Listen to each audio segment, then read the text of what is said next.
దేవునికి మహిమ ఘనత ప్రభావములు కలుగును గాక. అందరూ బాగున్నారని, అందరూ కూడా ప్రభువులో వాక్యములో చక్కగా మరి కట్టబడుతున్నారని విశ్వసిస్తూ ఉన్నాం, నమ్ముతూ ఉన్నాం. ప్రతి ఉదయమున మరి మానక వాక్యమును మీ ముందుకు తీసుకుని వస్తున్నాం. దీనికి గల కారణం మీరు దీవించబడాలని, దీనికి గల కారణం మీరు ఆశీర్వదింపబడాలని.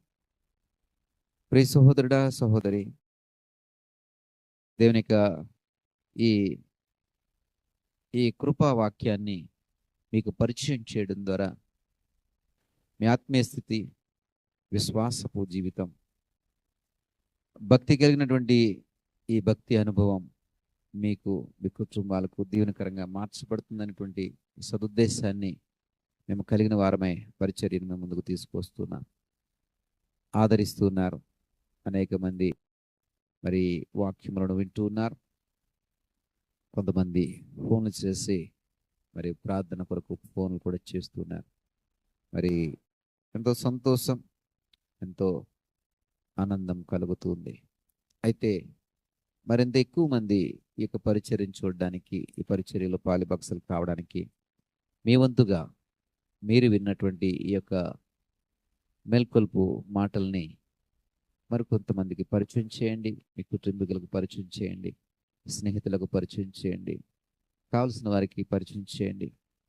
ఈ విధంగా దేవుని యొక్క సువార్తలో నీవు మరి భాగమైనట్లయితే ఆ ఫలము, ఆశీర్వాదము, దీవెన ఖచ్చితంగా నువ్వు పొందుకుంటావు. ప్రియ సహోదరుడా, సహోదరి, కీర్తనకారుడు అంటాడు 90వ కీర్తనలో, మా దినములు లెక్కించుట మాకు నేర్పుమని 12వ వచనంలో అంటాడు. మా దినములు లెక్కించుట మాకు నేర్పించు, మా దినములు లెక్కించుట మాకు నేర్పించు. మనము రోజును లెక్కించే క్రమంలో మరి ఉదయముననే లెక్క వేస్తాం. ఈరోజు సోమవారం, ఈరోజు మంగళవారం అని, ఈరోజు పలానా నెల, పలానా డేట్ అని, పలానా సంవత్సరం అని ఉదయముననే ఆ రోజును గురించినటువంటి అంచనా మనం వేస్తాం. ఈ ఉదయముననే ప్రారంభించబడేటువంటి ఈ లెక్క మళ్ళా రోజంతట్లో కూడా ఎక్కడ కూడా మనం పెద్దగా జ్ఞాపం చేసుకోము. కానీ ప్రతి ఉదయమున ఈరోజు సోమవారం అని, ఈరోజు మంగళవారం అని, ఈరోజు బుధవారం అని డేట్లు కూడా మనం ఈరోజు ఏ డేట్ అని ఒకరినొకరు అడిగి ఆ రోజుల లెక్కను చూస్తూ ఉంటాం. కీర్తనకారుడు అంటాడు, నా దినముల లెక్క నాకు కావాలంటాడు. అంటే ఆ లెక్కలో ఏం తేలుతుందండి? ఆ లెక్కలో మనం చూసినట్లయితే మరి ఆ మ్యాథ్స్, ఆ రోజులను లెక్కించుట అనేటువంటి ఆ మ్యాథమెటిక్స్లో మరి శాసము ఏం మిగలాలండి? ప్రియ సహోదరుడా, ఒకసారి ఆలోచన చెయ్యి. నీ దినములలో దేనిని నువ్వు వ్యర్థముగా గడిపావు? లెక్కించుట నీకు రావాలి. నీ దినములలో ఎన్ని రోజులు నీవు ప్రయోజనకరంగా మార్చుకోవడానికి ప్రయత్నం చేసావు?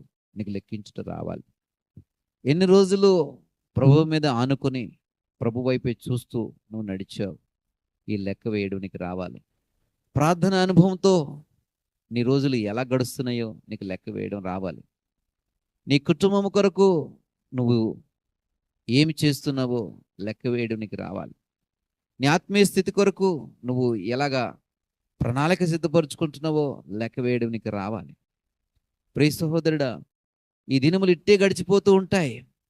సంవత్సరం గడిచిపోతూ ఉంటాయి. దానిని మరలా మనం ఎప్పటికీ ఎన్నటికీ తీసుకురాలేం. ఎట్టి పరిస్థితులు కూడా తీసుకురాలేం. అయితే మనకు లెక్కించుట చేతనైనప్పుడు, ప్రభా ఈ రోజు నాకు ఇచ్చావు, ఈ ఉదయకాల సమయంలో నేను నా రోజుకు తగినటువంటి ప్రణాళిక నేను వేసుకుంటా, నా రోజుకు తగినట్టుగా లెక్క నేను వేసుకుంటా. నాకు ఇవ్వబడుతున్నటువంటి ఈ వెలుగు సంబంధమైన ఘడియలు, ఈ గంటలు ఇలా లెక్క వేసుకుంటా. ఎంత శ్రమ పడతా, ఎంత కష్టపడతా, ఇందుకు ఇంత పని చేస్తా. నీ పనిని, సువార్తకు సంబంధించిన పనుల్ని, ఇదిగో సంఘ సమాజమునకు కావాల్సినటువంటి పనుల్ని, నీ సేవ కొరకే కావాల్సిన పనుల్ని ఇదిగో ప్రభా లెక్క వేసుకుంటా. ప్రతిదీ కూడా సద్వినియోగపరుచుకోవడానికి నాకు ఒక లెక్క అవసరమై ఉంది కదా, ఇదిగో ఒక లెక్క కావాలయ్యా, నాకు నేర్పించండి. ప్రియ సహోదరుడా, ఇలాంటి అనుభవాన్ని ఒక డిసిప్లిన్, ఒక క్రమశిక్షణలో మనం అలవాటు చేసుకోవాలి. ఒక పద్ధతిలో మనం అలవాటు చేసుకోవాలి. ప్రతి రోజును లెక్కించటం మనకు రావాలి. దాని విలువను తెలుసుకోవడం మనకు రావాలి. దానిని చక్కగా సద్వినియోగపరుచుకోవడం మనకు రావాలి. వ్యర్థమైన వాటి మీద ఎంత సమయాన్ని వెచ్చిస్తున్నామో తెలుసా? నీకు ఇవ్వబడుతున్నటువంటి 24 గంటలు, ఒక రోజుకి 24 గంటలు ఇవ్వబడుతుందంటే అందులో నీకు ఇవ్వబడుతున్న సమయాన్ని నీ కోసం ఉపయోగించేది బహుశా మరి నిమిషాల్లోనే ఉంటుంది, గంటల్లో కూడా కాదేమో. అంటే మిగిలినటువంటి సమయం అంతా కూడా వృధా, వ్యర్థం, పనికిరానటువంటి స్థితే.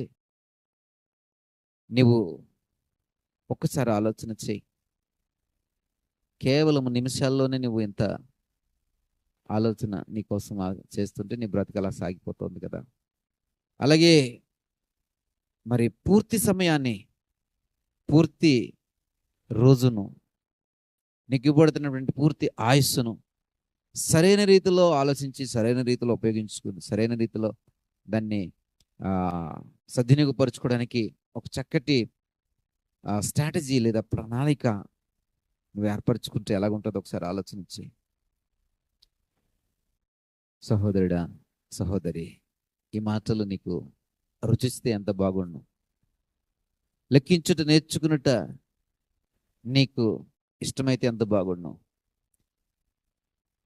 ఇప్పటి వరకు ఎంత వృధా అయిపోయిందో తెలుసా? అది ఎప్పటికీ ఎన్నటికీ తిరిగి రాదు. ఈ క్షణం మొదలుకొని, ఈ ఉదయం మొదలుకొని నువ్వు ప్రారంభించిన నువ్వు గొప్ప గొప్ప సంగతులను చూడగలుగుతావు. గొప్ప గొప్ప హైట్స్ని నువ్వు టచ్ చేయగలుగుతావు. ఎత్తైన శిఖరాలు, లెక్కలేనంత ఎక్కలేనంత ఎత్తైనటువంటి శిఖరాలను కూడా నువ్వు అధిరోహించగలుగుతావు. కాబట్టి ఈ ఉదయకాల మాటలను బట్టి పురుగొల్పబడుతున్నటువంటి సహోదరుడా, సహోదరి, పురుగొల్పబడుతున్నటువంటి సహోదరుడా, సహోదరి, ఒకసారి నీ దినములు లెక్కించుట నాకు నేర్పమయ్యా అని ప్రభుని అడగండి. లెక్కించుటకు మరి ఇప్పటి నుంచే మొదలుపెట్టండి. రాబోయే దినములన్నీ కూడా కృపాక్షేమముల దేవుడు నీకు ఇవ్వబోతున్నాడు. ఆయన సంవత్సరం వెంబడి సంవత్సరములు, దినములు వెంబడి దినములు, గడియల వెంబడి గడియలు నీకు ఇస్తూ ఉండగా వాటిని సరైన రీతిలో సద్వినియోగపరుచుకో. దేవుడు నిన్ను బహుగా దీవించి ఆశీర్వదిస్తాడు. చిన్న ప్రార్థన చేస్తా. దగల తండ్రి, కృపగలిగిన దేవా, మాకు ఇచ్చినటువంటి ఈ ఉదయకాల సమయాన్ని బట్టి మీకు వందనాలు. మా దినములు లెక్కించటం మాకు నేర్పించయ్యా. మేము దుర్వినియోగపరుచుకుంటున్నాం, వ్యర్థపరుచుకుంటున్నాం. ఇదిగో ప్రభా, ఇవ్వబడిన ప్రతి గడియను కూడా ఆయన సరైన రీతిలో కాకుండా నిష్ప్రయోజనకరమైనటువంటి రీతిలో ఉపయోగించడం వలన అయా ఉన్నతమైన శిఖరాలు మేము అధిరోహించలేకపోతున్నాం. చూడవలసిన హైట్స్ని మేము చూడలేకపోతున్నాం. ఇది మొదలుకొని ఒక చక్కటి బుద్ధిని మేము కలిగి, ప్రణాళికని మేము కలిగి మా దినములను మేము లెక్కించుకుంటా, మా గడియలను మేము లెక్కించుకునుట, మాకు ఇవ్వబడుతున్న ప్రతి సమయాన్ని సద్వినియోగపరుచుకునుట మేము నేర్చుకోవడానికి సహాయం దయచేయండి. అటు తీర్మానంలో మమ్మల్ని ఉంచండి. మీ చేతులకు అప్పగించుకుంటున్నాం. మహిమ, ఘనత, ప్రభావం మీరే పొందుకునమని యేసు వారి నామమును బట్టి ప్రార్థించి వేడుకుంటున్నాం పరమ తండ్రి. ఆమేన్.